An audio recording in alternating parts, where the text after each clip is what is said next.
The topic for tonight is brain stem death versus heart death versus all sorts of other interesting issues. Now, to go into background, there are two scholars, Talmidei Chachamim in America, who have a machlokas for many years standing. Rabbi Moshe David Tendler and Rabbi J. David Bleich, as to what should be considered the definition of death in halacha. According to Rabbi Bleich, the definition of death in halacha is when a patient or a person who's ill in some way, shape, or form stops breathing. They no longer can breathe. Alternatively, their heart stops beating. According to Rabbi Tendler, it's when their brain stem is no longer controlling the functions of their body. In other words, the non-autonomous parts of bodily function means the ones which are not independent, but rather are automatic, are controlled by the brain stem. So therefore, if the brain stem is no longer functioning, even if the person's being is on a breathing tube, his heart is pumping, nevertheless, he should be considered to be dead. The advantage of such a criterion is that allows for what they call very quaintly in the industry, the harvestation of organs. Meaning that you can go into the person who's still breathing, whose heart is still pumping, remove his organs and use them to transplant. So therefore, brainstem death was a very convenient way by which to determine death in order to allow for transplantation of organs. Once upon a time, before the 1970s, such a definition of death would not have been considered because the person's still breathing. The person still has a heartbeat. Doesn't matter. Because now we need that definition of death in order to harvest organs. Now, so Rabbi Tendler wanted to say, he still wants to say, that this is, the reason why this is considered to be death is because it's physiological decapitation. Meaning that we know that if somebody's head is cut off, he is considered to be halachically dead. Even if he's still talking, even if he's still walking. The head is talking, the body is walking, it doesn't matter. He's dead. Right? Doesn't happen. There's no way to consider that person alive. He's considered to be, in fact, halachically dead, period. Why is that if he's... What? If he's soaking, why is he dead? Because a head without a body is dead. So if the head is soaking but the body is not functioning, the person... Right. Okay? You cannot harvest organs if the other consideration of death, They can, but they don't like to. Once upon a time it might have been impossible. Now it's just not, because the heart can become to be damaged when it stops pumping. In theory, they could still get it and freeze it right away, but they prefer to do it from when it's still pumping. And halachically, it's okay to have organs transplanted. Well, most poskim hold it. In theory, it's okay. And the Tzitz Eliezer is the only one who really says that he doesn't know because he had found some source that he claims that if you give up a limb, then you won't get that limb by Tchias HaMesim. So, but most poskim don't. That's really a Kabbalistic source. Most poskim don't follow it. So most poskim hold that in theory it should be permissible. In practice, the problem is a problem of ritzich, of murder of the donor. Right? Yeah, aren't you killing him by doing that? If you take away... Well, they hold he's already dead. That's what Rabbi Tendler's Chiddush. Rabbi Tendler's Chiddush is that this is considered to be decapitated. There's no head. The head's dead. But he's breathing and seeing and watching and... He's not seeing. There's no brain. No, he's in the... No brain capacity. No, the brain is not functioning. So he says, it's as if the head is not there. Okay, that's his taina. Now, the people who are brain dead, they ever come back? People, see, there's a difference. People are brain dead. I mean, they have flat EEGs. Mm-hmm. They can come back. It once was thought that they cannot, but they can. Oh, so there's potential for life. Yes, but people who have brain stem death, at least according to modern contemporary science, there's no way to bring them back. Never came back. There was never what? There was never cases they came back. That we know of. Okay? In other words, it seems that is... what's the difference between brain stem death and the... Brain death is when the other... when there's no functioning of the systems which are the voluntary systems. right? Like thought processes and things like that. Like breathing still functions. So functions, right. That's what's called a persistent vegetative state. So how does a person breathe by a brainstem dead? They have tubes. They have. So they're not really breathing. They're just up. The machine's up. Yes, but the heart is still pumping. That's the main thing. Okay. In other words, there's still all the other systems of the body working. The heart pumps. Okay. Sorry, but if they're effectively, if somebody's brain stem dead, then harvesting organs from them is not an issue because they would already be dead at halacha, right? No. No? Only for Rabbi Tendler. Oh, okay. According to Rabbi Bleich, and they're just two names involved in this controversy. They were the originators of the controversy, but there are many Rabbanim who are lined up on both sides. For that, since something. So, where's the definition in the Gemara about the cessation of breathing or the heart beating? Gemara in Yuma, where it talks about somebody who's buried under an avalanche. Okay. Whether you save him on Shabbos. Okay. So you need to know whether he is. You check to see if he's breathing or if his heart is pumping. If either one, you can continue saving him. If not, then you just leave him. Meaning you see him, but if there's an avalanche, you still have to dig up the avalanche. Right. Okay.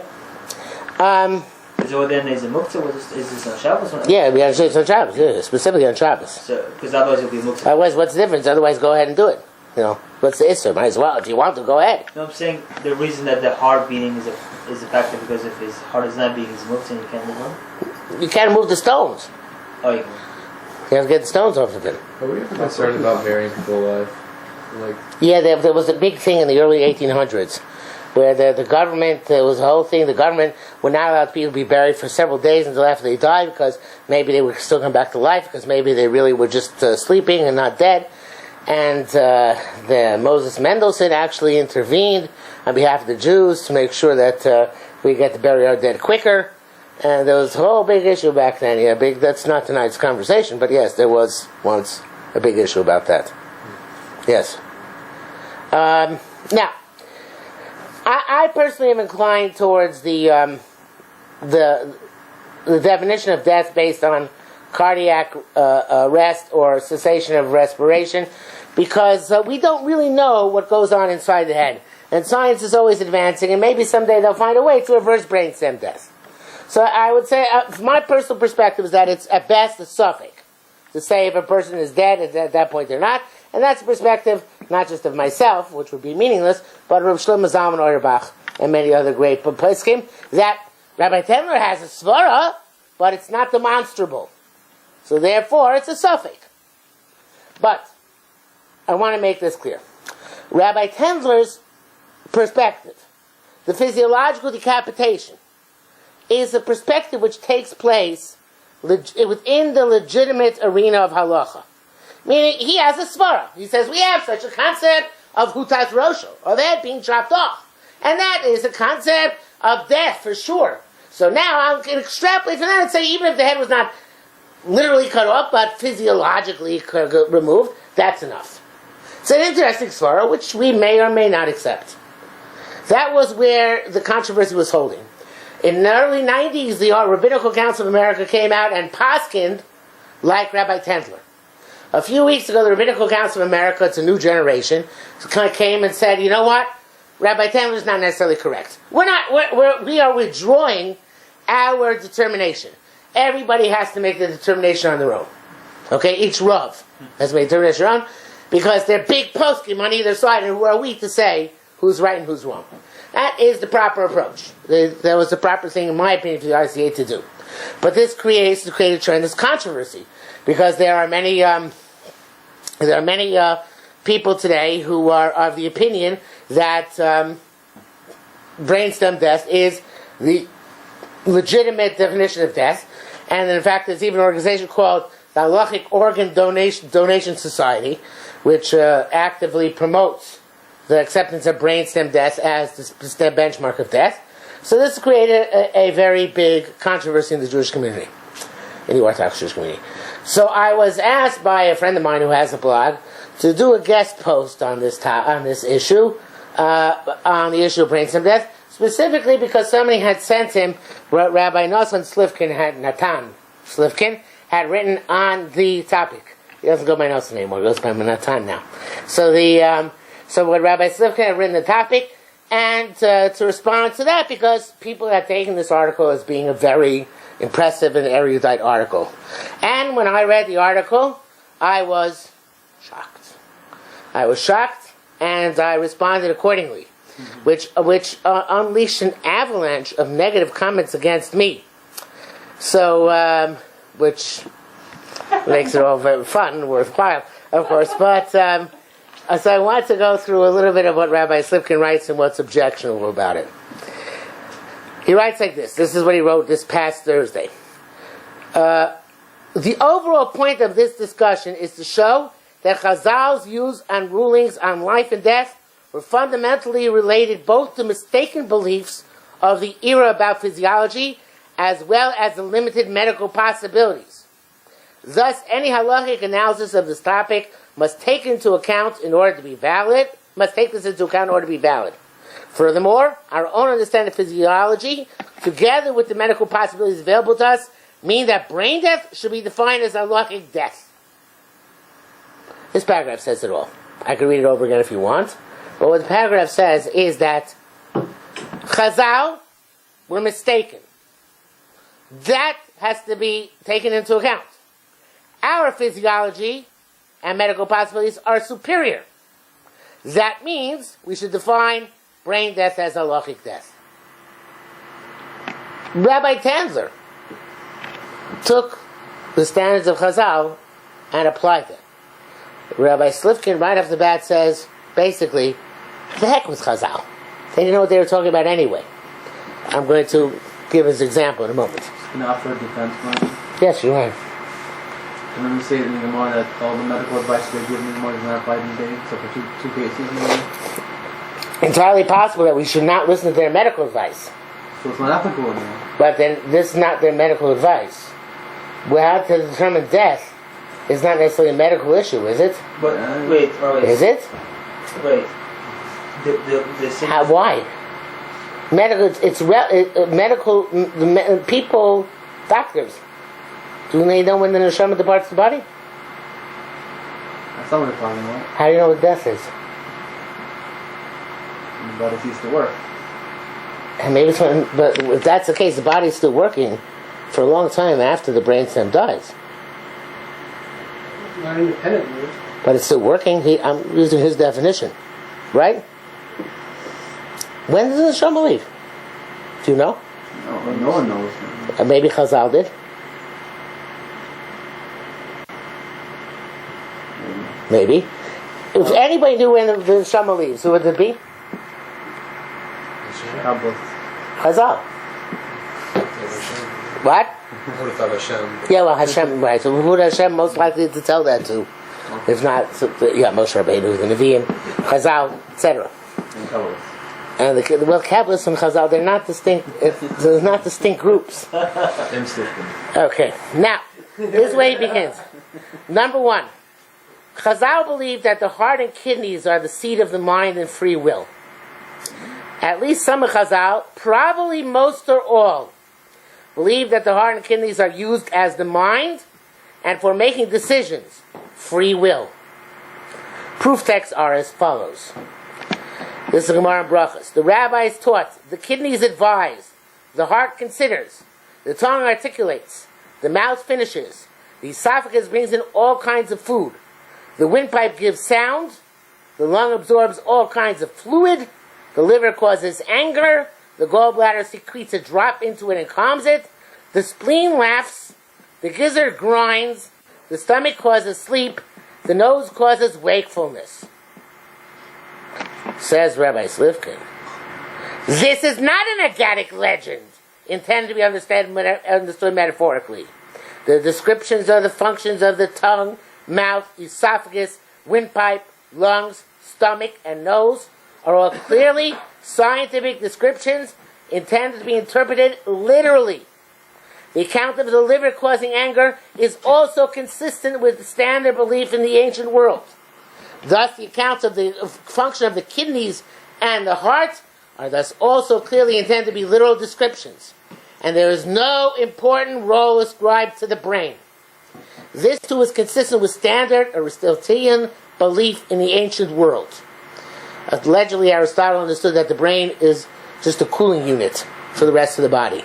Really? You think such a thing over here where you speak from would be a cooling? Don't ask me. That's what I didn't see it at first hand. That's what somebody told me, or maybe somebody wrote in one of the blogs. The Rishonim and Achronim agree that Chazal was speaking literally, as discussed in my monograph, The Question of the Kidneys Council. Also, the Gemara relates halachos pertain to the kidneys of animal offerings. It relates these halachos to the kidneys functioning in the manner of providing counsel. Now, Rabbi, I read the monograph. I read his monograph yesterday. Had I read his monograph before I wrote my response, I would have been even more upset than I was. But because the monograph is written with an agenda, it's written with a slant, it's written in order to demonstrate that Chazal had this mistaken impression of kidneys giving counsel to human beings.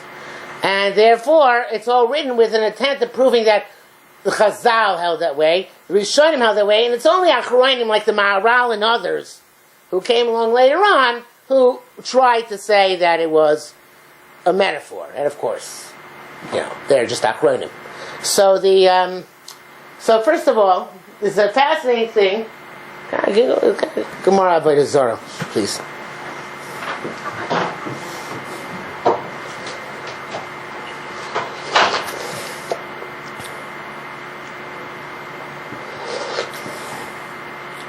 Put on a show while we're waiting. What? We're back on the commercial break. Yeah. I wrote today in one of my responses to one of the comments, I said, when I went to get smicha from the chief rabbi of Yerushalayim, the Yitzchak Kulitz, Zatzal, so I told him over something about on the Shach and Hilchos Melicha. And in the middle of discussing saying my chiddush there, I said something to the effect of Hashach ta'ah. The Shach made a mistake. So he smiled at me, the way a person smiles at you before they're about to give you musar. And he says, Lo mitbatim kacha al hashach. We don't express ourselves that way on the Shach. Shach was one of the great commentators and poskim of all time. He was right. But when I said that today, in the comment section on the Rabbi Slivskin's blog, boy was I attacked. If you can't say about some Achron that he was wrong, then you are not seeking truth. Humility evidently serves no purpose in today's world. I mean, I do struggle with humility, as you all know. But I realized that the Shach knew a heck of a lot more than I did. If Moshe Feinstein Chazer Shulchan Aruch Yodeh over 200 times, he told people, and the Shach wrote the commentary on Shulchan Aruch Yodeh. And how can one begin to assert that? No, I know Shach made a mistake. He didn't know science, Rabbi. What? He didn't know science. Yeah, Shach didn't know science. Right, so therefore he was wrong. There aren't there cases like the Rogachover, he just didn't hold by Achron. I mean, not saying you can compare. I thought that, I'm not trying to make a comparison but there are people who felt that they could do Yes, the Rogachover. I said to dismiss the words of Chazal as incorrect as flippant. So he got mad at me and he said, why am I being flippant by dismissing the words of Chazal? Who can dismiss the words of Chazal? So I said, well, maybe somebody learned Shas 101 times. So that was not, he didn't like that. Mm-hmm. So, but that's, the Rogachover, he learned Shas 101 times every day. I mean, it's not, so somebody like that, and by the way, that's why we usually don't paskin the Rogachover, because he was so above and beyond any capacity of us to understand. But yes, okay, if you're the Rogachover, you can say things like that. If you're not the Rogachover, then you have to be careful, because you might just be an idiot. You probably are. So the Ovetz Rabbi Nosson says in Perek Lamed Aleph, Ovetz Rabbi Nosson is of course the Braisos of Masechta Avos, And there's a long discussion here, which Rabbi Slivkin, both in his monograph and on the website, doesn't bring down. Now, I found this through a simple computer search, right? I'm looking for kloyos, for kidneys. So, there's no excuse for Rabbi Slivkin not to have found the same as Avos Rabbi Nosson. So the Avos, but he would, if he found it and didn't quote it, that's a lot worse. So it says here, Avos Rabbi Nosson, Hashem created the entire world, and He put in man everything that He put in the world. Baruch Harashim, He created forests in the world. Baruch Harashim B'Adam, He created forests in man. That's a person's hair. Baruch Chaya Ruah B'Olam, He created bad animals in the world. Created bad animals in a person. Those are a person's intestines. There's another version here, but okay, we'll go with that version for now. It says here, the side here, the Kohen Fortune, it says the lice within the intestines, but whatever. He created fragrance in the world. He created fragrance in man. That's a person's nose. He created a sun in the world. He created sun in man. That is a person's illumination, his light. So here it says that's his forehead. And he created disgusting water in the world. That is, here it says, the mucus which comes from his nose. He created salt water. That is the tears. He created rivers. Those are, also it says here, the tears. He created walls. Those are the lips. He created doors. Those are the teeth. He created sweet water. That's the saliva. He created jaws in the world. Those are the jaws of a person. Towers in the world. That's the neck. I'm skipping a little bit. It says the king in the world. The king of the man is his head. And then it says counselors in the world. The counselors in the world are his kidneys. Now, the doors in a man are his teeth. His mouth is his wall. His kidneys are his counsel. These are all metaphors. Just like the doors are metaphors, and the walls are metaphors, and the forests are metaphors. This is also a metaphor. The kidneys are called yoatzos because they bend towards each other. If you look at human anatomy, they bend towards each other as if they're counseling each other. And it means to say that there is a miniature of the world encompassed within a human being in a metaphorical sense, not in a literal sense. The Gemara and Brachos and Avos Rabbi Nosson are the same thing. The human being has a metaphorical sense in which he represents the entire world. Now, besides that, in Rabbi Slivkin's monograph, there's no Kabbalah. I'm not sure he accepts Kabbalah as being valid. I don't think he does.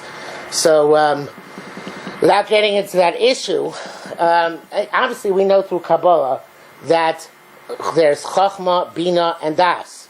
And Chochmah, Bina, and Das all take place in the head. As a matter of fact, in the 10 Spheros, there are no kidneys. If the kidneys were so important, and actually there was the kidneys were the seat of counsel, then they should be there within the Spheros. They're not. Even the heart, which is we take to be the middle Spheros, they're not intellects. They don't think. They emote. El intellect takes place in Kabbalah in the mind. Now, besides that, somebody asked me, do I believe that Chazal followed the science of their time? So I answered innocently, yes. So then that guy had a gotcha moment.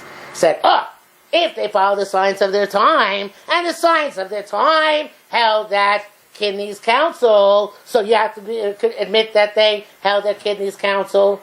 So what I really meant was that in some areas they did, the science of their time was the extent of their knowledge. But not that there was in all areas and necessarily the extent of their knowledge. And I think that, I don't know what they were thinking back then, but common sense, I think, dictates to all of us that when we think in our brain. Is there anybody who actually experiences thought in their kidneys? I don't know. I can understand emotion in the heart because the heart pumps at different rates, and that's exactly why we attribute the heart, the emotion to the heart. But the kidneys, I don't know, beats me. So in fact, Reb Sadia, one of my friends who's a very big time, a very big scholar, his name is Rabbi Dr. David Reisman, he wrote me, he said that Reb Sadia Gaon, in his commentary to Sefer Yetzirah, says that when Chazal talk about these things like the kidneys, counsel, etc., what they mean is that there are humors, what the Greeks called humors, and what we today, he said, would call hormones, which come from these areas of the body, which impact on a person's thought process, personality, and so on and so forth. That, for example, somebody else wrote the adrenaline glands are located near the kidneys. So therefore, the amount of adrenaline a person produces has a lot to do with how alert and how capable he is of thinking. So, to say that Chazal meant this as definitive and literal medical technology is to ignore the Avos Rabbi Nosson. It's to ignore many Achronim, if not Rishonim, and I didn't look for Rishonim, but I know there are many Achronim who he does not cite, who actually take this to be a medical description which has nothing to do with where the neshama is and where the thought process takes place, and in general cannot be said to be wrong, but rather can be said not to be understood by us. We don't understand it. And it's important to know that there are Rishonim, like Rebbe Avram ben Rambam, the Rambam, who said you don't have to accept Agadata.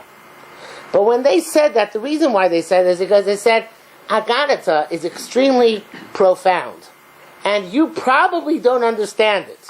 And since you probably don't understand it, you can't accept it because you shouldn't accept something which you probably are understanding incorrectly.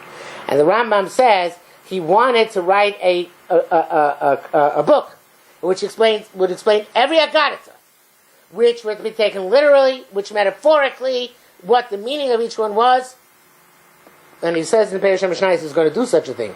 But later in the Marnavukim he said, I decide I'm not going to do it. Because that's defeat the whole purpose. Chazal didn't want everybody to have access to the profound secrets of philosophy and of wisdom. So I'm going to go and expose it. So therefore he decided, no, I'm not going to write that book after all. So, did you have your end up? I read it. What? I read it in the Yeah. I don't know if you're going to discuss this later, but he also talked about two cases in the Gemara where Chazal, in terms of the case of killing lice on Shabbos, and I guess the case, I didn't know exactly what it was in reference to, but a child that's 8 months. So I don't know how. Maybe you could elaborate on that a little. Yeah. Okay. In a couple minutes. All right. So then he quotes other Chazals. He says, Medrash Parshas Bo Va'ero, wherever it is. And God said to Moshe, Paro's heart has become heavy. Kaved le Paro. He was angry. Just as the liver is angry, so too the heart of this one became a liver. Kaved. Without understanding, as a fool. Paro's heart became a liver. That's to say that in the Medrash Lekach Tov, another Medrash says that the heart of Paro was turned into a liver. Just as the liver has no understanding to understand and comprehend, so too there was no understanding of his heart to understand and comprehend. Therefore his heart was hardened and was stubborn for him. Like everyone else in the ancient world, Chazal thus likewise interpreted all scriptural references to the heart, which most people today take as referring to the mind and thus the brain, literally. Scriptural references to the heart having various emotional states, to its housing wisdom and cognition, and to God judging a person based on examining his heart and kidneys, were all taken literally by Chazal. So, when I wrote my response, I wrote, the Chasam Sofer says that this is a metaphor. Others Svarim say that this is a metaphor. So Rabbi Slivkin said back, so what? The Achronim. The Rishonim all held that it was literal.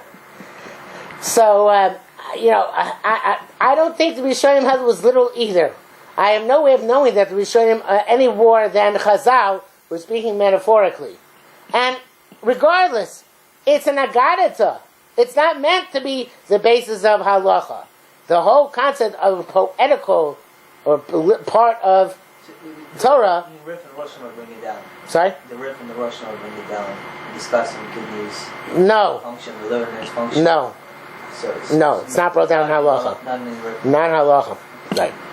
Okay, so now he says, since that's the case, Chazal were mistaken in this regard. That should be self-evident. We now know that it is the brain that is used for cognitive processes and making decisions. The heart and kidneys have no such role. In fact, the heart can be replaced by an artificial pump, and the kidneys can be replaced by a dialysis machine. Doing this does not impair a person's mind in any detectable, significant way. Okay? So, now he goes on, he says, we've determined that what Chazal have to say has no bearing. No bearing. So therefore, let's go on and chart our own way here.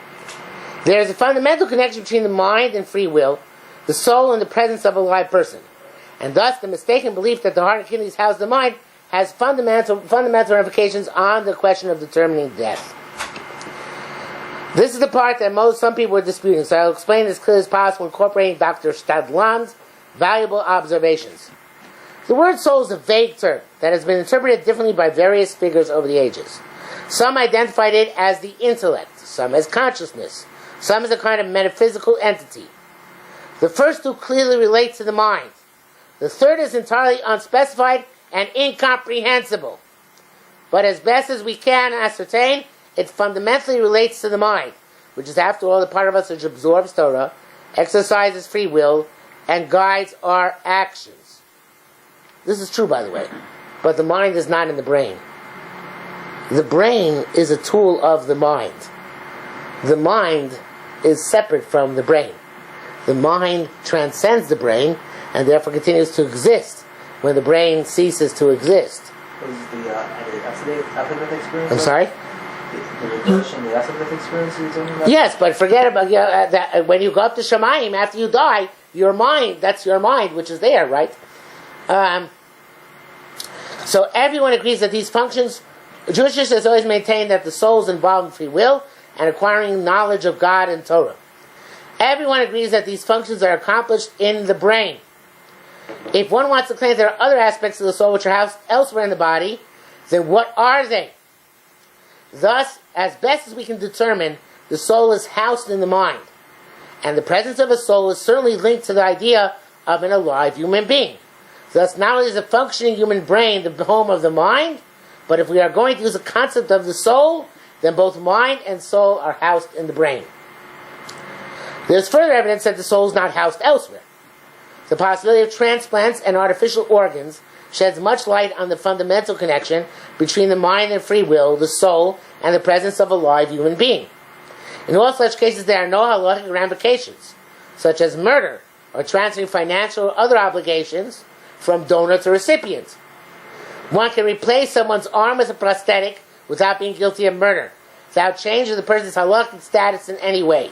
And then he goes, of course, with the same thing with all the organs, which I think is quite reasonable. Then he goes on to try and prove something from co-joined twins, which we're going to skip. And so all this is in order to prove that the brain is where the soul resides. So now he says, now it's certainly theoretically possible there are additional factors which mean that a person is still rated as alive or per heart is beating. But nobody has proposed what they might be or offered reason to believe that such factors even exist. Furthermore, since it is clear that it is a mistaken belief that the heart houses the mind would certainly cause one to define death based on the pulse and respiration, we know that Chazal's definition would have been at least in part based on error. I repeat that. Furthermore, since it is clear that a mistaken belief that the heart houses the mind would certainly cause one to define death on pulse and respiration, we know that Chazal's definition would have been at least in part based on error. What Rabbi Slipkin is doing is taking his assertion that Chazal held that the soul was contained in the heart. And on that basis, they rule in Maseches Yuma, not in Maseches Brachos, not in Ovos Rabbi but in Maseches Yuma, that death is when the heart ceases to pump. Who says one thing has anything to do with the other? The only person who says they have anything to do with each other is Rabbi Slifkin. Because Rabbi Slifkin, and therefore, since he said that they have to do with each other, therefore he comes to the conclusion that since I proved them wrong in brachas, so therefore they must be wrong in Yuma as well. What about pacemakers and such? I'm sorry? What about pacemakers and such? What about heart it? stops. You need to have ways of keeping it going. No, of course, b'zman hazeh, the heart stopping doesn't necessarily even mean anything, because we can even bring them back afterwards. But Tan Chazal, once the heart stopped, that was it. There was nothing you could do about it, right? And this is the issue with a kid who's born prematurely. When Chazal say a child which is born 8 months premature is considered dead, it's because at that time they considered that child, perhaps mistakenly, perhaps not, it's not really relevant to us, beyond saving. So therefore it was us to try to save him on Shabbos. But that's because they lacked the technology to save that child. Moshe was premature. Sorry? Moshe was premature. Yes, but the premature they held based on the science, perhaps based on the science of time, perhaps not based on what's actually the case. Milk? What's Sorry? Shabbos? Now let's move the child on Shabbos. Now do anything for it. So if it's that a child who's born after a pregnancy of 7 months is viable, a child who's born after a pregnancy of 9 months is viable, but not a child born after a pregnancy of 8 months. I don't know why they thought that, but that's not germane to me. I don't have to know why they thought that, and I can assume that they're wrong about that, but it doesn't matter, because they're saying, of course the halacha is whatever the halacha is, but in this case, it's futile, because it's not going to work. Now that we know, either we know, or we progressed, so it's no longer futile. So of course, it's pikuach nefesh on an 8-month-old child.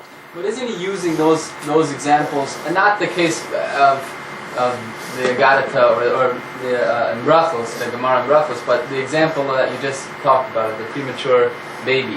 He's trying to make a chink in the armor that Chazal is infallible, and that their science is or not even the science, that Chazal is infallible. So he's trying to say, look, they're wrong here, because clearly today we know that this is not correct. Chazal is not infallible in science. So, but when they said that this is how you determine death, they didn't say that this is based on some scientific principle of ours. You're saying, so he's trying to say that it's based, their definition is incorrect because it was based on faulty science, and you're saying that no, it wasn't. It has nothing to do with science. It's based on that they knew something that we don't know. I don't know if they did. I don't know if they didn't. And how does he know? That's the point. And the other thing he's doing is when he's using that Gemara to say, in Gemara and Brachos, to then he's saying that this shows that they take everything literally. Right. And he's saying now that they take everything literally, we have to use this literal definition to understand their fault. He basically says this is how to interpret them literally, and this is how not to interpret them literally. And that's really where his error lies, according to you, correct? Yeah. Okay, very good. Put it very succinctly. So, just write into one of these blogs. So, then he says, we thus need to reevaluate the determinant of death based on modern knowledge, rather than solely deducing it from Chazal. We know that a functioning human brain is the home of the mind, and it is the sole organ that needs to be present and cannot be replaced by an artificial substitute. I'm not sure how we know that, by the way. Just for argument's sake. I don't know. Do you know? We have no way of knowing. No, not yet, though. What? No, he's saying it never will be. So just like Moshe, or I'm sorry, with your babies, you can't do anything because there's no technology at the time to do anything for it. Well, same thing now. Right. But his point is that if I made a brain transplant between Reuven and Shimon, so then Shimon would become Reuven. It makes sense, but I have no way of knowing that's true. It's an extrapolation. It's not actually been demonstrated to be the case. But that's what he wants to say. For both these reasons, we can deduce that the brain is the home of the soul and the sole determinant of life. Now we're almost finished. Even aside from all the above, the fact that maintaining a brain-dead person's circulation and respiration was impossible in Chazal's time means that drawing inferences to today from Chazal's statements and ruling is fundamentally an error. That is true. Because Chazal did not know how to restore a person once he no longer has a heartbeat. Now we do. Right? So therefore today, we're more machmir than Chazal. We're machmir on pikuach nefesh. Right? We say No, of course, try and bring him back. And therefore, if a person has no heartbeat on Shabbos, of course we try CPR. Because we know that CPR works. So of course we're going to try it. But the way he puts it, if Chazal say that a person is considered alive as long as he's breathing and has a heartbeat, it has to be taken into account that in their day this was certainly the case. And there are no ramifications for how brain death is rated. Even with someone who considers brain death to be death, if you were to go back in time to Chazal's era and were to forget how to do CPR, he would agree that life and death in that time depends on pulse and respiration. So we cannot draw inferences from Chazal's statements about gauging life, which are entirely reasonable for their era, to the modern era. I don't understand how that follows. Of course we can. What we draw, the inference we draw is that as long as we can restore life, we attempt to restore life. Whatever is possible to do, we do. And Chazal, only X was possible, now Y is possible. Maybe someday Z will be possible. It's interesting, the post can talk about, it's actually Machlin is supposed to confuse somebody who's dead. He's actually dead. He's been dead for a while. But you have the question to be Mechayim Mason.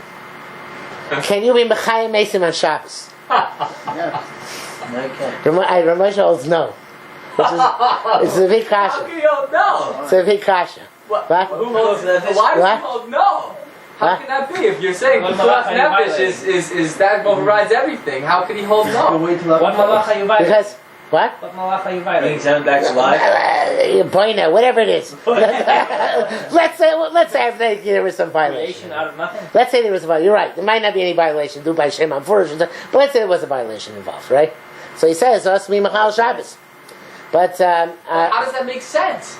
If you could, we say, you should dafka Machal Shabbos in order to save somebody's life. So why would he say that you can't Machal Shabbos to save someone's life? Because in that if case? you can do it the next day, well, I was thinking like that. Wait till Sunday. Why? Right. it's nothing, Right. there's no difference. But it's not,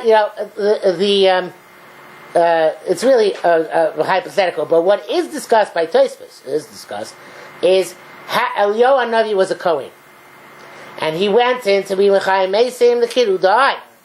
How is he allowed to go to the same room as the kid who died? Oh, so they says because Pikuach Nefesh. Oh, that overrides Tumah then. Right. Overrides Tumah. So, at least in that case, we don't say, well, since he's dead, too bad. If the Kohen can heal him, then the Kohen has to go and attempt to heal him. So, it's not that when the Chazal meant when the heart stops, that's it, and that they meant it to be for eternity. No, if you're Eliyahu Hanavi, and you can do your superhuman CPR, go ahead, go try. But most people can't. So that's why at that point, it's fruitless for most of us, and therefore not a reason to be Mechal Shabbos any longer.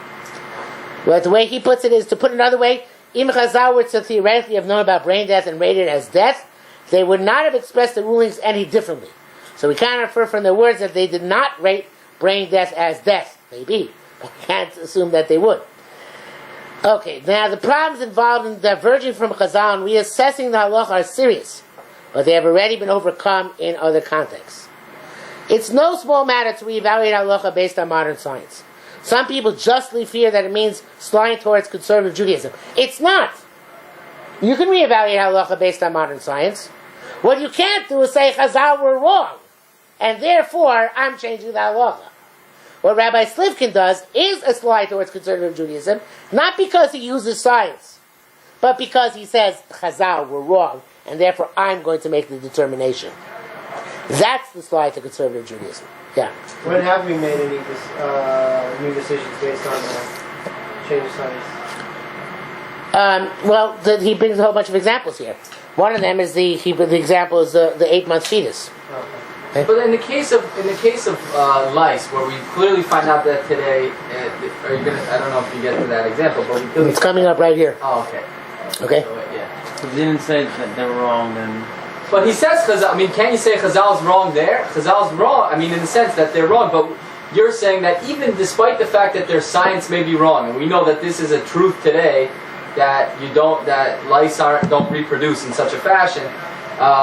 So therefore, despite the fact they're wrong, because they were Chazal, we have a reverence towards Masorah and Halacha that makes us obligated to accept the halachic truth of it, even though if it doesn't. It's more than that. The Drush Saran says, he says about the Sanhedrin, it's not as it applies to Chazal, but it is really the same idea. He says, the Torah said, always follow what the Chazal says, what the Sanhedrin tells you. Not because they're always right. Sometimes it could be wrong. But since usually they're right, so follow them.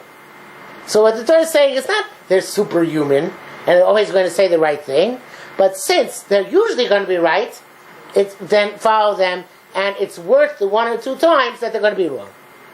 So the same thing is true here in Halacha, which we derive from the Gemara. Hashem said to us, he didn't say it literally, but this is the understanding we have. These are Chachmei HaMasorah, follow them. Right? So if you kill a louse on Shabbos, and you come up to Shemaim Avdan Shemini, there are places to kill lice, there are many of them. But if you can kill a louse on Shabbos, and came out to Shemini to Shemaim, so what's Hashem going to tell you? He's going to say, you jerk, why'd you kill the louse? You'll say, Chazal said I could. What's Hashem supposed to do then? He's stuck. He can't do anything to you. Right? So, it's a bit of a coarse way of putting it, but it's true. The Chazal said so. If you want, so what you can say is, I'm going to be machmir not to kill lice on Shabbos. This is my Yiras Shamayim. I want to be machmir. It's my personal chumrah. I don't want to kill lice, right? But you can't say that a person who kills lice is incorrect. He says, I myself follow Rav Herzog that in general, canonized halacha in the Talmud should not be changed even based on scientific error, such as with Chazal's license to kill lice on Shabbos, due to their mistaken belief that lice spontaneously generate. Yet others do indeed say that we should change the halacha based on our increased knowledge of science, such as Rav Lamprunti in the case of lice. Rav Lamprunti, Pachad Yitzchak, was an 18th century Italian. Now, it's important to know what Rav Yitzchak Lamprunti, the Pachad Yitzchak, writes is that he thinks that if Chazal would be aware of modern scientific developments, they would have changed their opinions. So therefore, he thinks that one should not kill lice bisman hazeh. I once spoke to Rabbi Aaron Soloveitchik about this, and he said if he had been alive at the time of Rabbi Yitzchak Lamparnati, he would have put him in Chayrim. Now, I mentioned this on one of the comments, and people started attacking Rabbi Aaron Soloveitchik, who gave him the right to put the Pachad Yitzchak in Chayrim. So I said, I don't know what right he has. I'm a moderate kind of guy. I would not have put the Pachad Yitzchak in Chayrim. But the point which Rabbi Aaron Soloveitchik was making is that Chazal are the ones who determine halacha. Right or wrong is not an issue. This becomes the law. So therefore, at best, like the Pachad Yitzchak, you can be machmir. Like around salvation, you're not even able to be machmir. But you certainly can't be makel against Chazal. So he said, Is this the major theme is Das Torah, the Emun and Das Torah? Das Torah, it's not to do with Das Torah. Emun and Chazal, basically, having Emun and Chazal. Not emunah, it's not even emunah on Chazal. You don't have to have any emunah on them. And just understand, like the Rambam says, that Talmud Bavli is the universal last word in halacha. And all of Chaisol is meshubah to follow Talmud Bavli. And that's not Emunah? What? That's not No, he doesn't phrase it as emunah, he phrases it as in terms of a Kabbalah, a neder. By the way, though, one of the questions which I asked Rabbi Slifkin, which he doesn't want to answer me on, and people are trying to defend him and not answering me, as I said, I saw some say for how many times, 30 some odd times it says in Shas that Eliyahu Navi appeared to Chazal. Does he accept that or doesn't he accept that? Or was it Eliyahu Navi appeared to Chazal or not? It says 6 times the Malach HaMavis appeared to Chazal. Does he accept it or not accept that? So he has not answered that question. And other people said, you're checking his tzitzis, what difference does it make? Either his arguments are right or his arguments are wrong, right? There's nothing to do with that. In a certain extent, they're right. But in another extent, they're wrong. In other words, in my opinion, one of the reasons why we accept Chazal the way we do is because Chazal were holy people. And they had a direct pipeline to heaven. And when Rabbi Shmuel wanted to find out if there was the Gezer of Saruge Malchus was for real, he went up to Shamayim and asked. Right? And that's that. If you have that kind of understanding of Chazal, so you approach everything they say be'ema b'yira b'reses uvaziyah.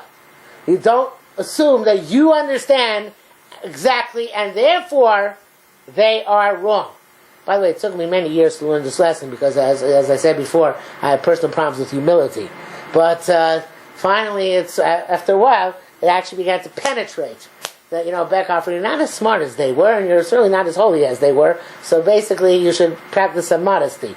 So some people it takes a long time to learn that lesson. So then he says, but even according to Rav Herzog's approach, this case is different, very different than that of life, for two reasons. One is that we are not necessarily undermining the Talmud at all. The Talmud does not say brain death is not death, rather makes some statements about determining the condition of a person buried under rubble, and other such statements, which are perfectly valid given the medical possibilities of the era. It can thus be presented in a case of Nishtane HaTeva, without having to bring in Chazal's misunderstanding of physiology. Great just to read the words. Another difference is that if we accept brain death as death, then organization is viable and lives can be saved. It is thus a matter of pikuach nefesh, which always overrides everything. I can't understand this. What happened to the pikuach nefesh of the poor guy from whom you're harvesting the organs? His nefesh doesn't mean anything to you. We have principle Chazal, ein doichin nefesh mipnei nefesh. The way they put it is, my chazis, the dama didach sumaktvei, dima dama di chavrach sumaktvei. Who says your blood is redder? Maybe a friend's blood is redder. The moment you allow this, what you're basically saying is, I am now going to decide whose life is more worthwhile. So therefore, if I decide that, let's say, hypothetically, the president's life is more worthwhile, and he needs a heart transplant, chas v'sholem, so I'll kill somebody else in order to give the heart to the president. How do you make the determination who's going to be the one who's going to survive and who's not? Who pays the more? What? Who pays the more? Who pays the more?